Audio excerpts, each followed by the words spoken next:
Hello everybody, welcome back to my YouTube channel. So guys, in this video I'm gonna be showing you how to fix update requested error. So guys, when you try to download iOS 17 and it's stuck on update requested, then I'll show you how can you fix this. First of all, you have to close this page. Now after that guys, what you need to do is just simply you have to open the settings. Now let me tell you that first of all you have to make sure that you're properly connected with internet. Okay guys, you have to open the settings, and if you're using the Wi-Fi, just simply turn to mobile data, and if you're using mobile data, turn to Wi-Fi and then check if it's working or not. If it's still not working, then you have to scroll it down, just simply have to tap on general. From here you have to scroll it down and just simply you have to tap on transfer reset, tap on reset. From here you have to reset your network setting.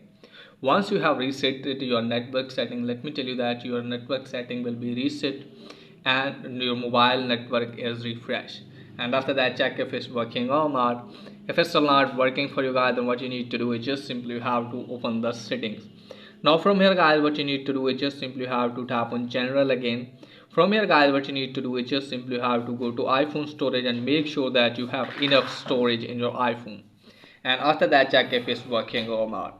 If it's still not working for you guys, and if you have the case on your iPhone, just simply remove the case because your iPhone is too hard, that's why it's not working for you.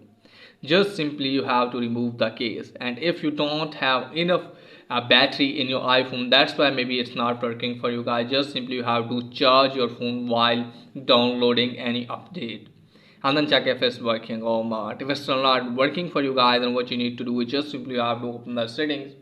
From here guys, what you need to do is just simply have to tap on general, scroll it down all the way, tap on VPN and device management, and from here you have to delete the downloaded profile if you have any. Once you have deleted guys, just simply have to download that profile from betaprofile.dev. Just simply have to search for betaprofile.dev, and from here guys you can easily see the new update, and just simply have to download that update. Okay guys, and after that hopefully your problem will be fixed. So that's pretty much for today video. If this is helpful, please like and subscribe my channel. Thanks for watching.